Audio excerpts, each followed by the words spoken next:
사실 이번 주제는 정말 진짜 안 하고 싶었는데 요즘에 이런 댓글이 워낙 많아서 제가 뭐 이런 댓글에 기분이 상하거나 긁히거나 이런 건 전혀 없는데, 첫 번째 이분들이 잘못 알고 계신 것, 두 번째는 이분들 때문에 다른 분들이 잘못 알고 계시거나 걱정하시는 분들이 너무 많아서, 그리고 궁극적으로 제가 앞으로 올리는 어떤 영상에도 계속 저 댓글로 도배가 될 것 같은 생각이 들어서 이거는 할 수밖에 없겠다는 생각이 들어서 오늘 정말 진짜 제 생명력을 깎고 여러분들께 올바른 지식을 전달해 드리고자 이런 영상을 만들게 됐고, 제 바람은 하나밖에 없습니다. 앞으로 이 영상을 계기로 콩의 옥살산에 대한 걱정은 여러분들이 안 하셨으면 합니다. 자, 그러면 오늘 영상 시작하도록 하겠습니다. 네, 안녕하세요. 온도원내과 시작입니다. 자, 오늘도 분명히 수많은 논문을 제가 찾고 다 소개해 드릴 건데, 일단은 거기서 나온 정답부터 그냥 쭉 설명을 드릴 테니까 급하신 분들은 요 앞 내용만 보셔도 됩니다. 자, 오늘 주제를 좀 한정할 필요가 있습니다. 그래서 오늘은 결국 이 옥살산 하나에 대해서만 좀 보기로 할 건데, 자, 우리가 음식으로 뭔가 옥살산을 먹을 때 칼슘을 같이 먹게 되면 이게 소장 안에서 이미 결석 형성이 됩니다. 이제 옥살산 칼슘염이라는 결정이 형성이 돼서 이게 다 대변으로 배설됩니다. 그런데 이제 칼슘 양이 적으면 이제 옥살산이 혈액으로 흡수가 되면서 이제 소변에 농축이 되는 거죠. 그래서 뒤늦게나 뭐 나중에 또는 뭐 뼈에서 칼슘이 빠져나온 것들이 이제 또 소변으로 빠져나오면 거기서 이제 옥살산 칼슘염이 이제 소변에서 다시 여기서 또 결석이 형성되겠죠. 그게 이제 뭐 요관이나 이런 데를 막으면 우리가 엄청난 통증을 느끼는 그 요로결석이 되는 겁니다. 그래서 쉽게 얘기해서 옥살산을 먹더라도 칼슘을 같이 먹어주면 요로결석이 생길 일이 없다는 거야. 그게 뭐 이론상 그런 게 아니라 실제 우리가 섭취하고 실험을 해봐도 옥살산이 가장 많다는 시금치를 생으로 먹으면 소변에 옥살산이 거의 100% 다 배출되는 데 반해서 칼슘이 많은 사워크림이나 우유랑 같이 먹게 되면, 즉 말해서 식이가용 칼슘을 많이 먹으면 많이 먹을수록 정확히 반비례해서 이게 거의 뭐 소변 옥살산 배출이 0에 수렴한다는 거죠. 칼슘이랑 같이 먹게 되면. 그런데 이제 콩은 대체로 칼슘이 많은 음식이라는 겁니다. 아니, 애초에 옥살산이 많은 음식은 맞는가라는 생각이 들긴 해요. 이게 뭐 제가 조사할 수 있는 건 모든 자료를 다 조사한 걸 바탕으로 적은 건데, 설사 옥살산이 많은 뭐 두부 같은 경우에 그에 비례해서 또 칼슘량이 늘어나고요. 근데 뭐 시금치, 근데 이런 거는 뭐 거의 1000에 육박하잖아요. 많다고 쳐도 이제 칼슘이 그와 비례해서 또 많기 때문에 아까 본 그래프에 의하면 충분히 커버가 된다는 거고요.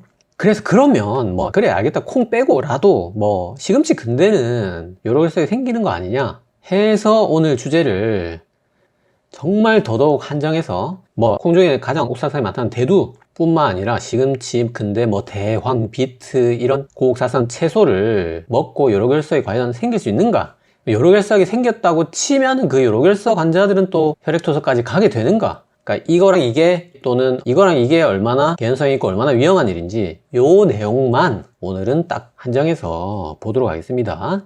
그래서 사실 이제 뒤에 설명했지만 고옥살산 채소에 이런 대두 같은 콩을 넣어 놓은 논문은 거의 없었습니다. 논문에는 이 애들만 거의 다루고 있어요. 자, 근데 자세히 보시면 또 비트는 잽도 안 되잖아요. 이게 너무 차이가 큰데 얘는 왜 여기 껴있나 이런 생각이 들 수가 있는데, 이 70 정도 되는 수치는 뭐냐면 비트 뿌리를 먹었을 때를 말하는 거예요. 그래서 이 비트 잎을 먹게 되면 내나 뭐 한 800, 900 정도 엄청난 용량이 되게 됩니다. 얘도 뭐 어쨌든 우리나라에서 대부분이 비트를 뿌리만 ABC 주스 같은 걸로 갈아서 많이 드시기 때문에 사실 여러분들이 걱정 안 하셔도 됩니다. 비트 잎을 먹는 게 아니라면. 자, 그래서 요로결석은 대부분 칼슘과 옥살산으로 만들어지는 건 맞습니다. 거의 뭐 한 70%? 특히 옥살산이 관여한다고 여러분들 알고 계시면 되고. 자, 그럼 옥살산이 뭐냐? 육류에도 아주 소량 뭐 들어있긴 하지만 거의 무시할 수 있는 정도이기 때문에 거의 대부분은 뭐 99% 식물에만 들어있는 유기산 종류라고 할 수 있습니다. 뭐 구연산, 피틴산 이런 그냥 유기산 종류라고 생각하시면 되고요. 이게 우리 몸에서는 거의 뭐 대사에 쓰이지가 않습니다. 그래서 혈액에 흡수되는 동시에 아주 빠르게 소변으로 배설이 됩니다. 그래서 이제 소변에 농축되면서 이런 결석이 생길 수가 있는 거고요. 자, 그러면 식물은 왜 옥살산을 만드는가? 이게 뭐 초식동물을 방어하기 위해서 식물이 자체적으로 생성한 독성인가? 사실 그런 역할도 일부 있긴 하지만 대부분은 칼슘 농도를 조절하는 역할이 제일 주요 기전입니다. 그러니까 사람은 혈액에 그 미세한 칼슘 농도를 맞추기 위해서 뼈에서 뺐다 넣었다 하거든요. 근데 식물은 뼈가 없으니까 이제 이 옥살산 칼슘 결정에서 칼슘을 뺐다 넣었다 하는 거죠. 이제 그런 동물의 뼈 역할이 제일 주요 역할이다. 그리고 두 번째로 실제로 옥살산 칼슘 결정을 만들어 가지고 동물이 먹었을 때 혀가 따끔거리는 느낌을 받을 수가 있습니다. 우리 토란 먹으면 혀가 따끔따끔거리기도 하고, 파인애플도 이제 또 옥살산 칼슘 결정, 라피드 결정이라고 하는데 이게 혓바닥 막 찔러 가지고 초식 동물들을 공격하게 됩니다. 근데 이게 두 번째 주요한 작용은 맞습니다. 근데 애초에 독성보다는 이게 더 중요한 기전이고, 독성도 이걸로 공격하는 거지. 무슨 이게 결석이 생겨가지고 토끼가 시금치를 많이 먹어보니 내가 나중에 결석이 생기더라, 그래서 저거 결석 생길까봐 무서워서 안 먹겠어, 그런 기전은 전혀 아닙니다. 아니, 그리고 애초에 식물이 초식동물이나 뭐 곤충, 병원균으로부터 방어하기 위한 그 독소들이 사람에게 꼭 위험한 건가도 우리가 생각해 볼 필요가 있어요.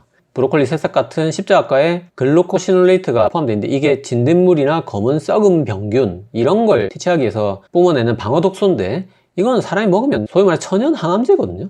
그 다음에 버드나무의 살리실산도 녹병균이나 잎벌레를 쫓기 위해서 만든 방어독소인데, 이거 아시다시피 이제 아스피린으로 만들어서 정말 이거는 수많은 심근경색 환자분들을 지금 실제로 살리고 있는 약이고요.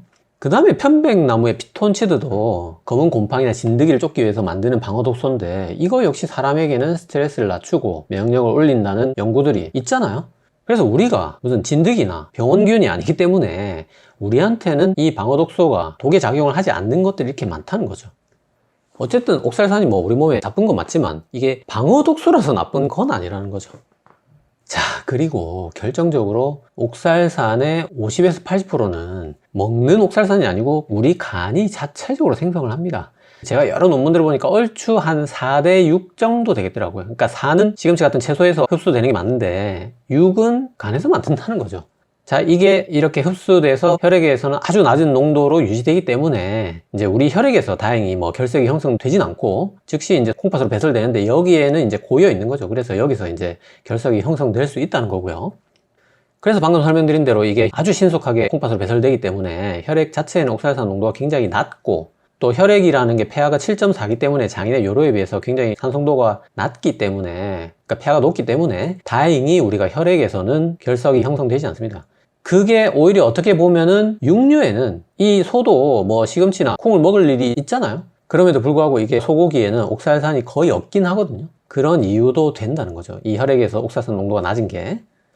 어쨌든 우리가 채소를 먹어가지고 옥살산 올라가는 거는 우리 소변 옥살산의 40%밖에 안 된다는 거죠. 자, 이 이야기가 우리 되게 많이 들어본 이야기죠. 바로 LDL 콜레스테롤과 똑같은 얘기입니다. 콜레스테롤이 우리가 계란 노른자라는 그 음식 콜레스테롤 먹어서 우리 몸에서 콜레스테롤 올라가는 게 20%밖에 안 되죠. 결국 간에서 만드는 게 80%인데 이 옥살산도 그런 식이라는 거죠. 그래서 그러면 이 간은 옥살산을 뭘 가지고 만드느냐, 이 간도 결국 뭔가 건덕지가 있어야 이 옥살산을 생성할 거잖아요. 자, 그게 제일 중요한 경로는 결국 글리옥실산 경로라는 겁니다. 자, 이 글리옥실산은 대부분 또 콜라겐을 먹어서 생성이 되는데, 자, 아까 옥살산은 거의 99% 채소에만 들어있다고 말했잖아요. 이 콜라겐은 정말 재밌게도 100% 육류에만 들어있습니다. 그래서 재밌는 게 소변의 옥살산 농도를 올리는 게 육류가 6, 채소가 4라는 거죠. 자, 물론 이 육류가 콜라겐만을 통해서 옥살산을 올리는 건 아닙니다. 더 다양한 기전들이 많습니다. 뒤에 설명드리겠지만 뭐 이제 소변을 산성화시켜서 여러 기전들을 통해서 옥살산을 올리고 그 기전들을 모조리 다 합쳐서 한 60% 된다는 거고요. 채소는 특히 이런 고옥살산 채소를 많이 먹어야 그게 4에 해당된다는 겁니다.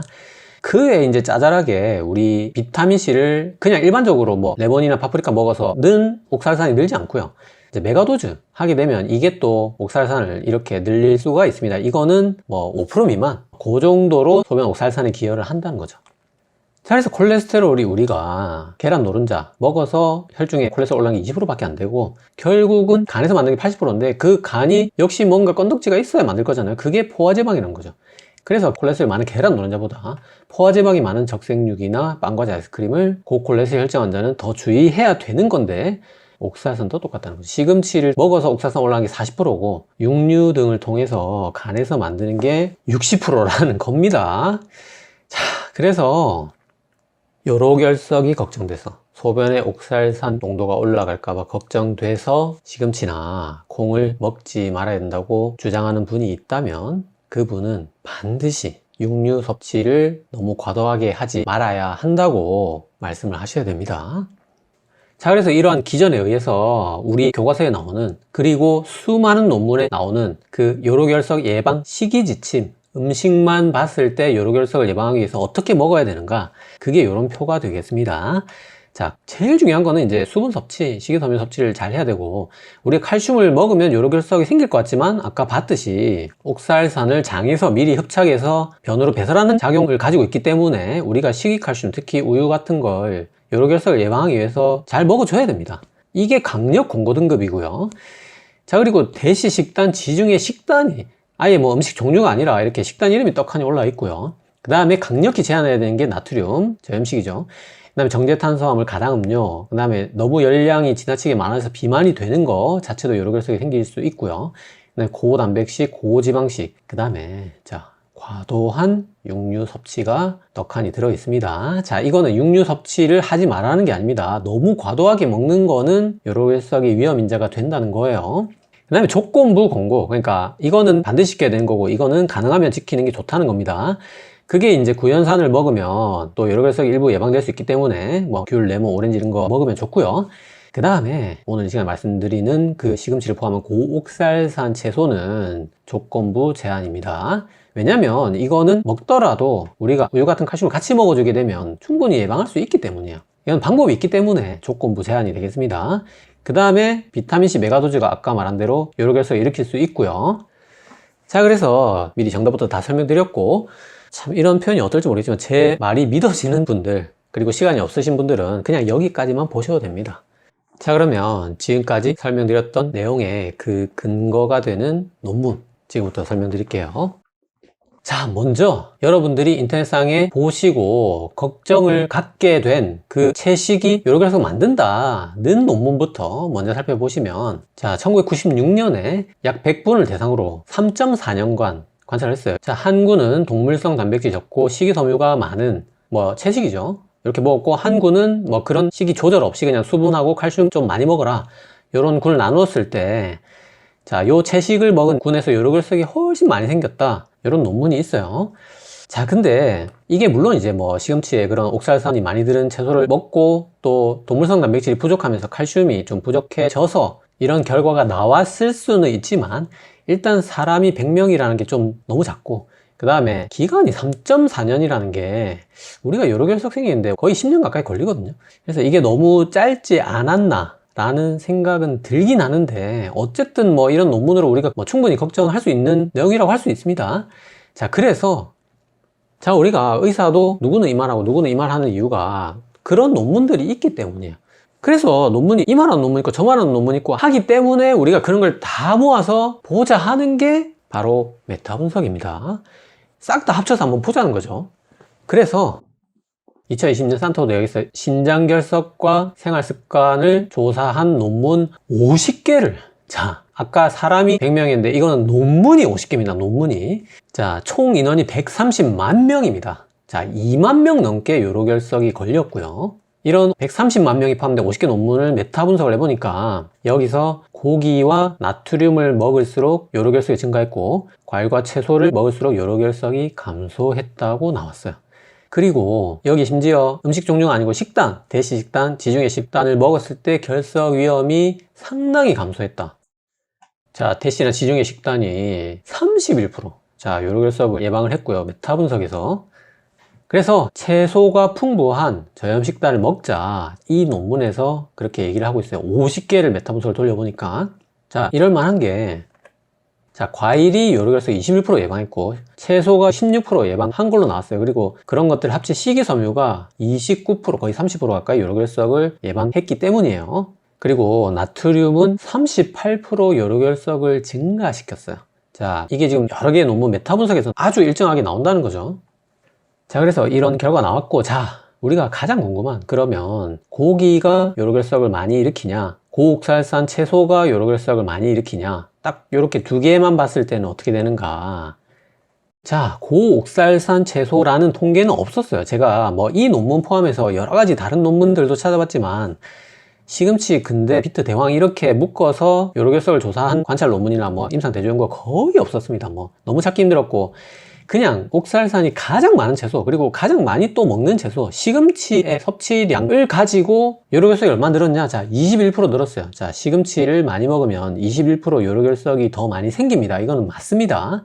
그런데 육류는 이렇게 시금치 종류가 아니고 그냥 어떤 육류든 전체 육류 어떤 걸 먹더라도 24% 요로결석이 늘었다는 거죠. 자, 육류가 요로결석에 기여한 바가 더 크다는 거고요. 메타 분석 상에서 딱 이게 아까 봤던 6대 4 정도 되는 느낌이죠. 그 소변 옥살산에 기여하는 정도가. 자, 또 21년 독일의 본 대학에서, 이건 메타 분석은 아니고 이제 체계적인 검토죠. 여기서 결론도 일단 요로결석이 가장 중요한 건 충분한 수분 섭취라는 거고요. 그 다음에 똑같이 고기를 많이 먹을수록, 나트륨을 많이 먹을수록 요로결석이 증가했다고 이 논문도 얘기를 하고 있습니다. 그리고 역시 과일, 채소를 먹으면 요로결석이 감소한다. 그리고 식이 칼슘을 같이 먹는 게 음식 옥살산 흡수를 저해하더라. 이 논문에서 역시 동일한 결론을 또 말하고 있고요. 그래서 지금 미리 답부터 말씀드리면 시금치에 옥살산이 걱정되시는 분들은 이렇게 칼슘이 많은 두부랑 같이 드시면 됩니다. 이게 소위 뭐랄까 최고의 궁합입니다. 이렇게 먹으면 소장에서 미리 결석이 다 형성돼서 다 빠져나오고 옥살산 흡수가 안 되는 거 이렇게 증명이 다 되어 있고요. 2020년 로마 카톨릭 성심대학에서도 역시 요로결석과 식단을 비교한 정말 많은 논문들을 체계적 검토를 해봤어요. 여기서는 여러 논문들을 조사해보니까 완전 비건, 그러니까 우유도 안 먹는 진짜 완전 비건을 하면 이것도 결석이 늘긴 하더라. 그렇겠죠. 이건 뭐 시금치나 대왕 비트가 풍부하면서 우유에 칼슘이 부족할 테니까. 대신에 이런 말을 하는 완전 비건이 안 좋다는 이 논문에서조차 지중해 식과 대씨는 요로결석을 절반 가까이 낮췄다고 역시 이 논문에서도 말을 하고 있습니다. 그 이유가 당연히 지중해 식, 대씨 식단에는 완전 채식이 아니라 우유가 포함되기 때문이겠죠. 멸치 같은 생선도 있을 거고. 그래서 이 논문 역시 채소를 먹지 말라는 게 아니라 채소가 풍부하고 칼슘이 또 역시 풍부하게 포함된 식단을 요로결석이 걱정되는 분들은 먹는 게 좋겠다. 그 결론을 내리고 있습니다. 그래서 이렇게 시금치 스무디를 먹고 싶다면 칼슘이 많은 우유에 갈아서 드시면 전혀 문제 없고요. 그래서 앞서 봐왔던 수많은 논문을 메타 분석 또는 체계적 검토를 한 세계 논문 등등을 바탕으로 우리가 앞서 보았던 그 교과서의 지침이 완성이 되는 겁니다. 자, 오늘 영상은 제가 정말 분명히 말씀드리는데 육식과 채식을 나눠서 무슨 대결을 하는 그런 영상이 절대로 아닙니다.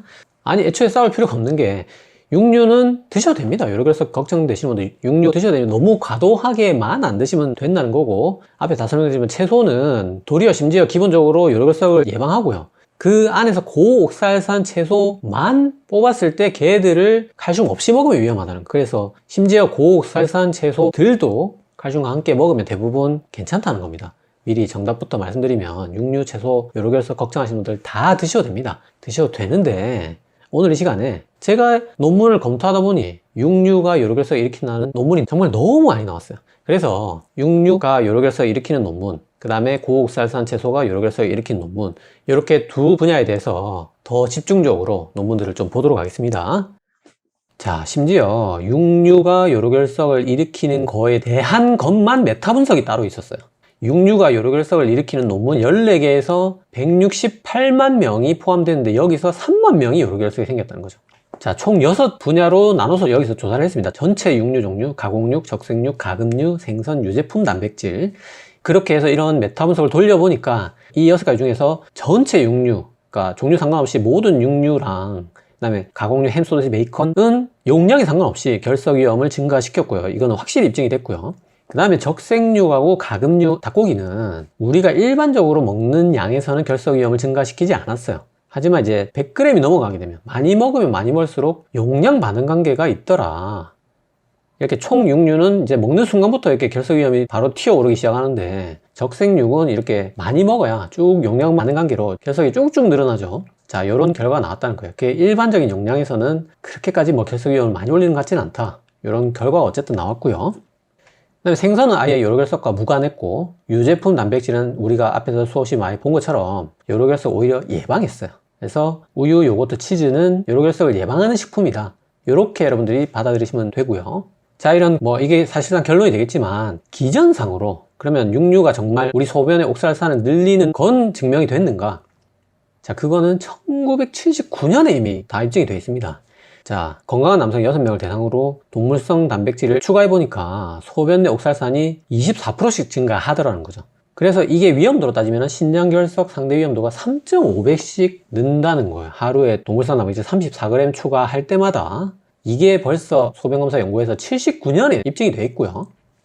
1990년에도 건강한 남성 8명을 대상으로 고단백 고염, 고단백 저염, 저단백 고염, 저단백 저염 이렇게 4그룹으로 나누어서 소변 검사를 해보니까 당연히 뭐 고단백 고염에서 자 옥살산이 아니고 이번에는 칼슘이 엄청나게 거의 2배 가까이 늘었고 또 소변에 있는 옥살산이 결석이 되는 걸 막는 능력을 측정을 할 수가 있는데 그게 고단백 고염을 하게 되면 이 억제력이 확연히 줄더라는 거죠. 그래서 육류를 많이 먹는 것도 위험하지만 소금을 뿌리게 되면 더 위험해진다. 요로결석 위험도가 엄청나게 늘어난다. 는 게 역시 벌써 1990년에 다 입증이 되어 있습니다.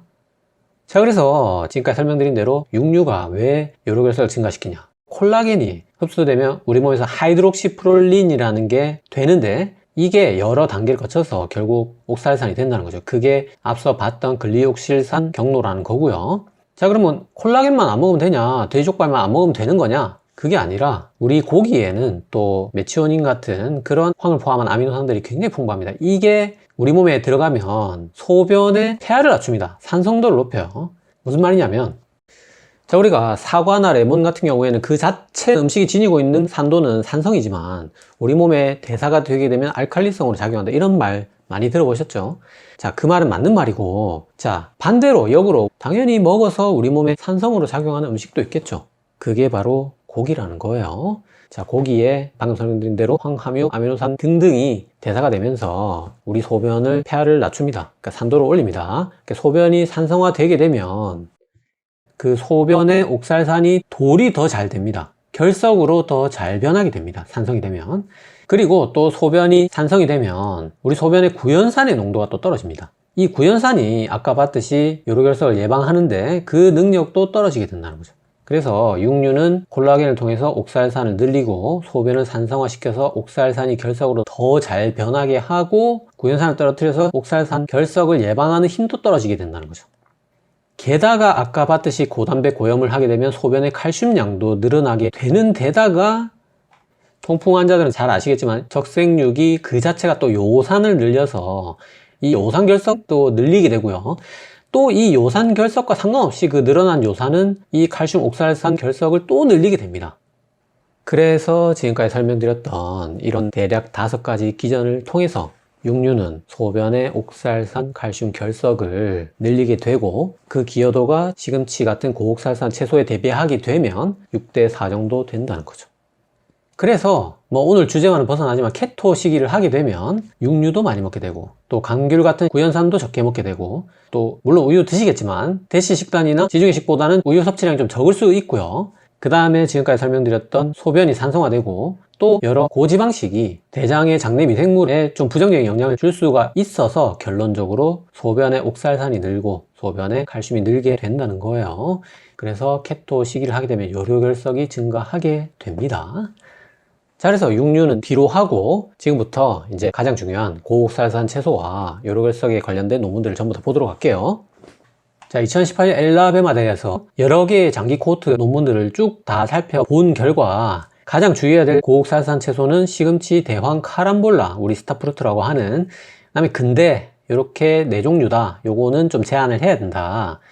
이 논문에서 말을 하고 있고 자, 하지만 얘들은 누누이 말씀드리지만 극복이 가능하다는 거야. 이런 고옥살산 채소들도 유제품과 함께 드시면 대부분 문제가 없다. 충분히 예방할 수 있다고 이 논문에서 얘기를 하고 있습니다.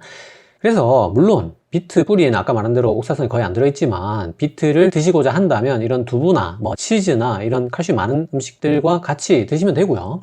특히 이 논문에서는 소변 옥살산 농도를 검사했을 때 하루에 25ml 이상 나오는 사람은 이 음식들을 줄이면 이득이 있을 거다. 그 얘기를 하고 있어요.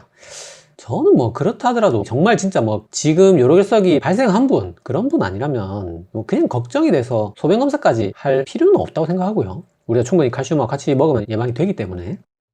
자, 그리고 1993년에 워싱턴 주립대에서 건강한 사람에서 옥살산이 풍부한 음식을 먹고 소변 옥살산 농도를 재봤어요. 자, 결론적으로 이 논문에서 소변에 옥살산을 올린 음식은 8가지 밖에 없었다고 얘기를 하고 있고, 그게 시금치, 대황, 비트, 견과류, 초콜릿차, 밀귤, 딸기였다고 얘기를 하고 있습니다. 자, 여기서 콩을 넣어서 조사를 했는지는 나오진 않았지만 어쨌든 이 8개가 소변에 옥살산을 늘렸다고 얘기를 하고 있고요. 그리고 여기서 또 칼슘 섭취량이랑 비교를 해보니까 역시 칼슘이 소변의 옥살산 농도를 줄여주더라. 그래서 옥살산 제한이 필요하겠지만 칼슘 섭취가 반드시 필요하다. 이렇게 여러분들 근대 된장국 많이 드시죠? 이 근대에 옥살산이 많기 때문에 이런 거 드실 때는 칼슘이 많은 두부랑 같이 드시면 된다는 거예요. 자, 더 옛날 1980년 일본의 미에 대학에서 건강한 남성 5명, 결석이 한 번 걸린 사람 5명, 계속 재발한 사람 10명, 총 20명을 저옥살산 저칼슘, 저옥살산 고칼슘, 고옥살산 저칼슘, 고옥살산 고칼슘 이렇게 4가지 식단을 시금치와 우유를 가지고 먹어보니까 너무나 당연히 이제 고옥살산 저칼슘 식단에서 소변에 옥살산염이 늘었습니다. 하지만 고옥살산 고칼슘 식단을 먹었을 때는 그렇지 않았다는 거죠. 그래서 이미 1983년 논문에서 고옥살산 음식을 먹을 때는 칼슘 섭취가 중요하더라. 이렇게 옥살산이 많은 고구마 줄기 볶음을 먹을 때는 칼슘이 많은 멸치를 같이 넣어서 볶아주자. 이런 얘기를 이미 1983년에 하고 있습니다. 자, 그 다음에 이제 사실 지금 인터넷상에 콩이나 시금치의 옥살산을 걱정하는 근거로 쓰는 논문은 거의 이 논문 하나에서 그 수많은 어떤 걱정들이 파생됐다고 여러분 알고 계시면 되는데, 그게 바로 2020년 로마 가톨릭 성심대 논문이에요. 자, 여기서 이제 옥살산이 많이 들어있는 음식을 먹으니까 신장병 위험이 늘더라, 혈액투석 하는 사람도 있더라. 그게 왜 그런가 봤더니 옥살산이 요로결석같이 큰 덩어리도 생산하지만 이런 신장에 조그맣게 이런 결정들이 박힌다는 거죠. 그래서 미세하게 신장을 손상시키고 염증을 유발하더라는 거예요. 그런 논문인데, 자, 그 논문에서조차 옥살산 섭취량을 줄이는 것도 중요하지만 이 논문에서 자, 칼슘이나 수분 섭취도 역시 중요하다고 이 논문에서 얘기를 하고 있습니다. 자, 그러면 그래 뭐 칼슘하고 수분 섭취할 건데 옥살산을 어떻게 줄일 수 있느냐? 고옥살산 식품 종류는 다음과 같습니다. 근데 여기서 아까 말한 대로 이제 두부는 옥살산이 많더라도 칼슘이 굉장히 많긴 하고요. 나머지 이런 100 미만인 애들이 옥살산이 이게 많은 정도라고 볼 수 있는가? 라는 생각이 들고, 사실 정말 누가 봐도 이거는 옥살산이 많다고 할 수 있는 시금치, 대황, 아몬드, 아마란스 정도를 제외하면 나머지 채식, 소위 말해서 채소, 과일, 콩류, 견과류, 곡류들은 오히려 저옥살산 식단이라고 할 수 있어요. 자, 반면에 육류는 그 자체는 분명히 거의 옥살산이 없긴 해요. 이 고기 자체는 옥살산이 없는 게 맞습니다. 왜냐하면 토끼가 이렇게 시금치를 먹더라도 즉시 아까 말한 대로 이렇게 콩팥으로 다 배설이 되기 때문에 이 혈액 내, 즉 말해서 고기 자체는 옥살산이 없는 건 맞아요. 근데 이 안에 들어있는 콜라겐 내지는 황함유, 아미노산 이런 것들이 옥살산의 농도를 늘린다는 거죠. 그래서 뭐 초식동물, 소, 돼지, 닭고기 다 마찬가지고, 뭐 우리가 심지어 육식동물을 먹는다 하더라도 그 안에 있는 이런 것들이 옥살산을 결국 늘리게 된다는 거죠. 그래서 이게 이 자체가 저옥살산 식품이냐가 중요한 게 아니라는 겁니다. 자, 그래서 육류는 앞서 메타 분석에 본 것처럼 우리 요로결석이 정말 걱정된다면 유제품과 생선 충분히 드시면 되고, 닭고기와 적색육도 드실 수 있습니다. 먹어도 되지만 너무 과량은 먹지 말자. 요로결석이 걱정된다면 닭고기와 적색육은 좀 줄이자. 이렇게 육류에 대한 양을 설정하시면 되겠습니다. 자, 그 다음에 오늘 이 시간에 뭐 고옥살산 채소 가장 억가가 뭐 요로결석이겠지만 그걸 제외하고 지금 인터넷상에 기타 3대 억가를 모아보면 간질지속증, 자폐 스펙트럼 장애, 자폐, 유방암에 관련된 또 우려가 있어요. 요거 하나씩 짧게 마지막으로 살펴보면, 자, 스타프루트, 우리 동남아에 카람볼라라는 이렇게 별 모양으로 생긴 과일이 있습니다. 이게 뭐 간질을 멈추지 않는 간질 지속증이 생긴다는 논문이 있는데, 자, 이 스타프루트에 꼭 옥살산만 있는 게 아니라 카람복신이라는 또 독성이 있다고 합니다. 여기서 옥살산은 요로결석을 좀 더 잘 일으키고 카람복신은 신경독이 있다고 해요. 그래서 뭐 꼭 하나만의 문제는 아니지만 이런 것들이 복합이 돼서 간질 지속증이 실제로 일어날 수 있다고 합니다. 근데 대부분은 신기능에 문제가 있는 사람, 콩팥에 이미 장애가 있는 사람이 뭐 반 개만 먹어도 독성이 생길 수 있다고는 하지만 신기능이 정상인 분들, 만성콩팥병이 없는 분들은 대부분 안전하다고 해요. 그래서 신기능이 정상인 분들은 뭐 하나 정도 먹는 거에 대해서 뭐 너무 걱정하실 필요는 없고요. 만성콩팥병 환자분들은 이거는 뭐 굳이 안 먹는 게 좋겠죠. 근데 이거를 우리가 애초에 먹을 일이 있는가라는 생각이 저는 좀 들긴 해요. 어쨌든 뭐 콩팥이 안 좋은 분들은 동남아 여행 갔을 때 이런 게 보이면은 굳이 뭐 안 먹는 게 좋을 것 같고요. 그 다음에 옥살산 관련해서 자폐가 생길 수 있다는 게 이 논문인데, 실제로 자폐 아동의 소변에는 옥살산 농도가 높긴 했어요. 근데 그 소변에 요로결석이 생기는 그 능력의 차이는 없었고요. 그 다음에 옥살산의 물질 자체가 뇌혈관 장벽을 통과할 수 있는가도 불명확하다는 거죠. 그리고 애초에 이게 고옥살산 채소 섭취량과 자폐의 관계를 조사한 게 아니고 그냥 소변 검사에 옥살산 농도를 측정한 거예요. 고기 먹어서 올라간 거지 이건 전혀 알 수 없는 거예요. 게다가 이 옥살산이 자폐를 일으킨 건지, 자폐 아동의 옥살산이 높은 건지, 그 인과관계인지도 전혀 알 수 없다는 거죠. 이걸로 시금치 먹고 자폐증이 걸린다는 결론은 절대로 낼 수 없습니다. 자, 마지막으로 옥살산이 유방암을 일으킬 수 있다는 논문이 이 논문인데, 자, 이게 사람 실험이 아니고 실험실 실험으로 유방암 세포의 조직을 보니까 옥살산 농도가 높더라. 그다음에 또 동물 연구로 동물 유방에다가 옥살산 주입을 해보니까 유방세포 증식이 촉진되더라, 이런 연구인데, 이게 애초에 지금 말씀드린 대로 사람 실험이 아닌데다가 이게 지금 옥살산을 주사를 한 거잖아요. 근데 지금까지 누누이 설명드린 대로 옥살산은 우리가 먹어가지고는 혈액에서 절대로 고농도로 축적이 될 수가 없습니다. 바로 콩팥으로 배설이 되기 때문에.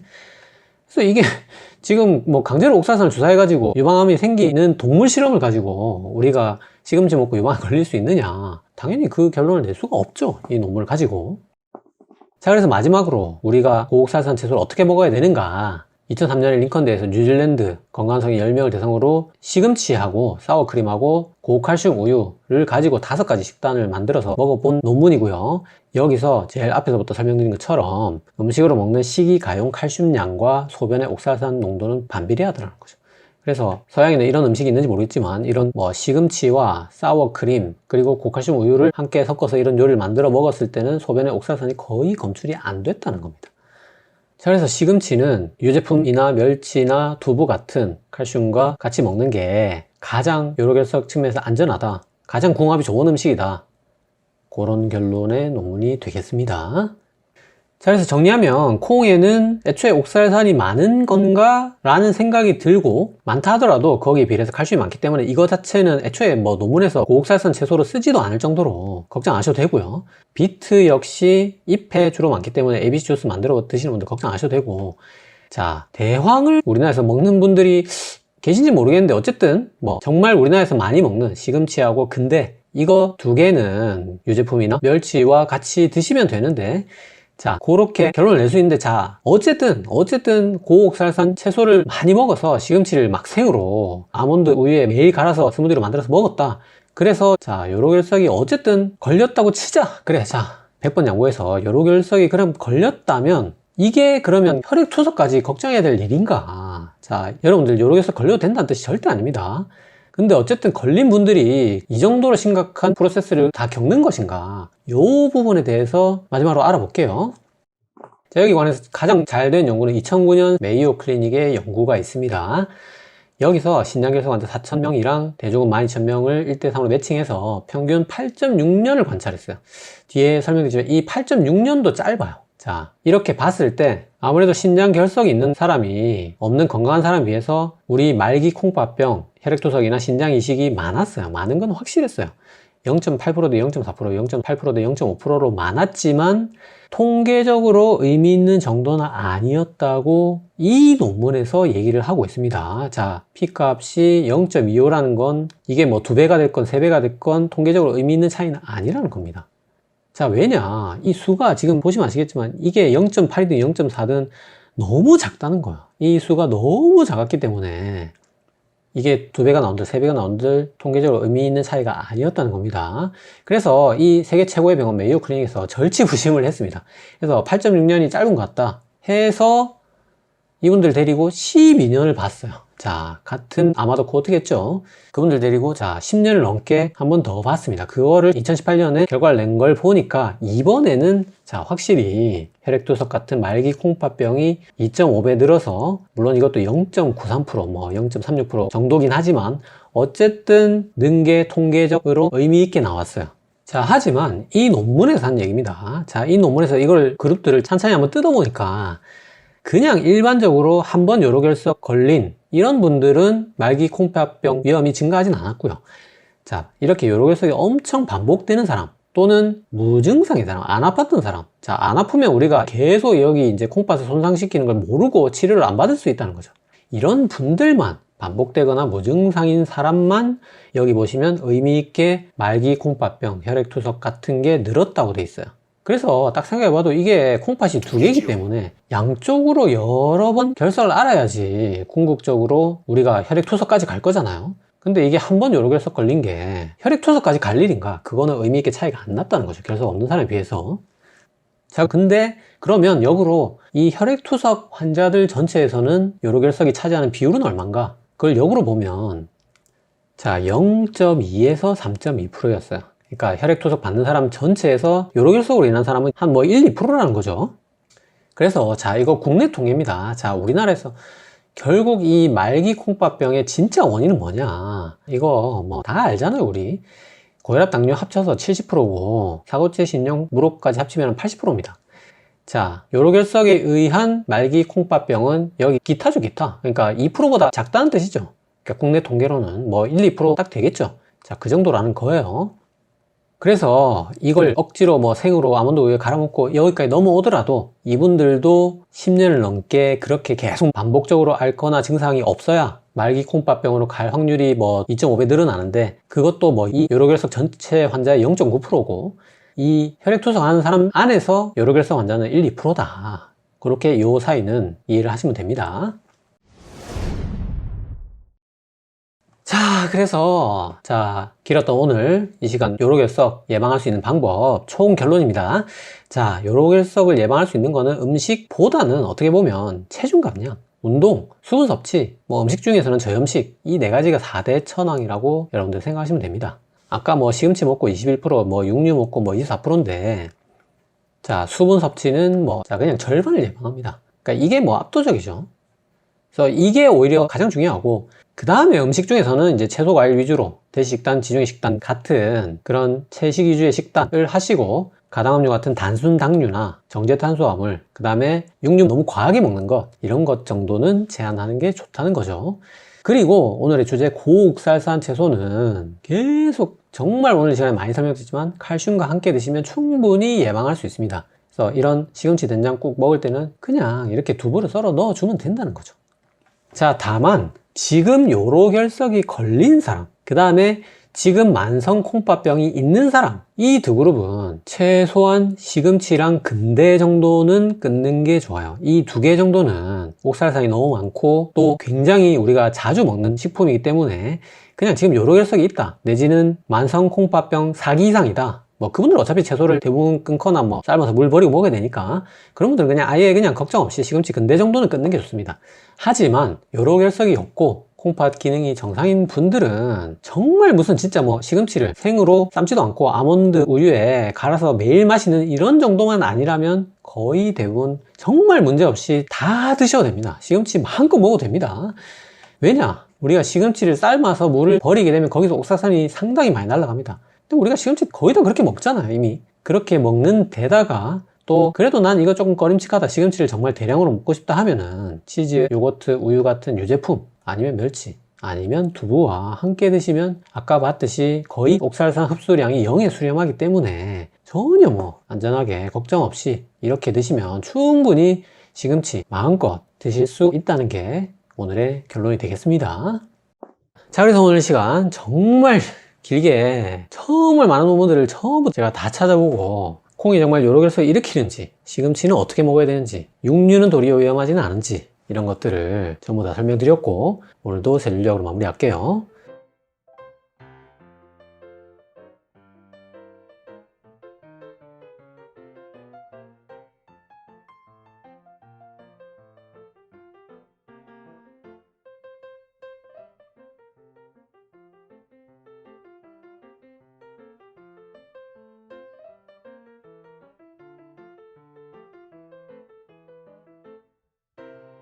자, 오늘 영상 도움이 되셨나요? 도움이 되셨다면 구독은 여기, 관련 영상은 여기 봐주세요.